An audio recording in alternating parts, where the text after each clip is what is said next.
Hello friends, Mark Holmes here with my buddy Cowboy Joe Boo, and as always, thank you guys for watching, commenting, and subscribing to the Joe Boo Sports Report. Because without you guys, well, I certainly wouldn't be getting anywhere near 10,000 subscribers. So thank each and every one of you guys. Now I hope all of you guys are having a great Memorial Weekend and stuff, but here's the great news about having today off. That means there's only four freaking work days this week. Nice short week. And what's going to be even better, the Dallas Cowboys will be back on the field. So starting tomorrow, Tuesday, Wednesday, and Thursday, OTAs, and I can't wait. And I am praying, yes, I am praying that we have an uneventful week, unlike last week after we heard that David Irving had tested positive for PEDs and Zeke Elliott being in a car accident. You know, there were some headlines you don't want to hear coming out of OTAs. So let's hope for just some good practices, some good competition, no injuries, and nothing else that's out of the ordinary. Now,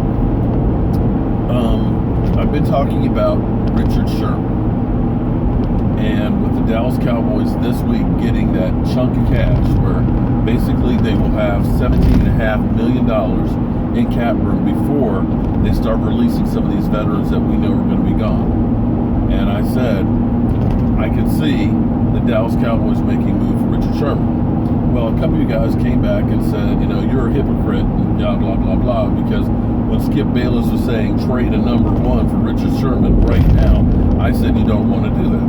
Well, people are allowed to change their mind and people are allowed to evolve. Now, my thought is this. I wouldn't give a number one for Richard Sherman, not at all. But I could see the Dallas Cowboys having the cap room to be able to make a move like that. I could see them offering a lesser pick than a number one. And I could see Seattle, who not everything that you hear is the way it actually is. I think there's some real tension in with that team, and Seattle is definitely looking to get rid of him. Regardless of what you hear right now, there's just these little tad bits here and there that just says, we really would like to get rid of Richard Sherman. And I think one way or the other, whether it's with Dallas or somebody else, that Richard Sherman will be gone from Seattle.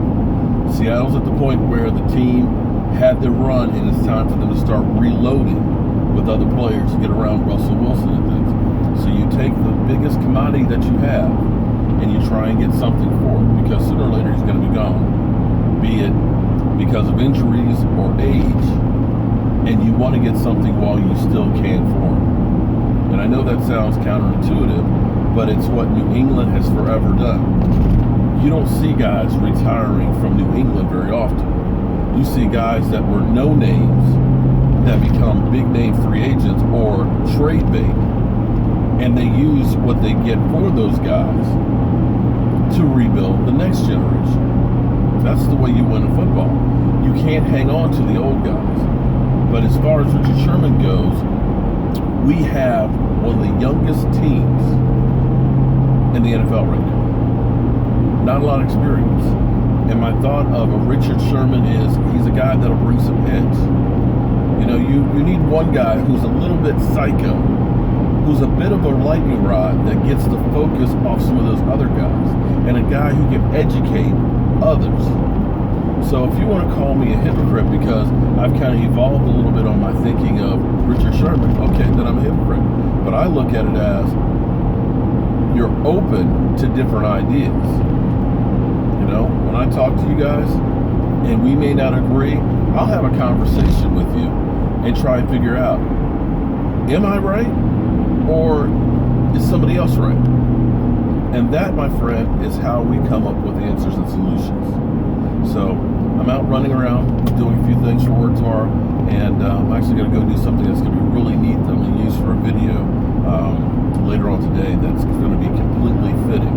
But don't forget, tonight, 9 o'clock, will be live streaming at 9 o'clock Eastern. So I hope you guys join into the conversation if you are back from vacation and want to talk about what else? The Dallas Cowboys. So as always, friends, I'm Mark Holmes. This is Cowboy Joe Boo, and thank you guys for watching, commenting, and subscribing to the Joe Boo Sports Report.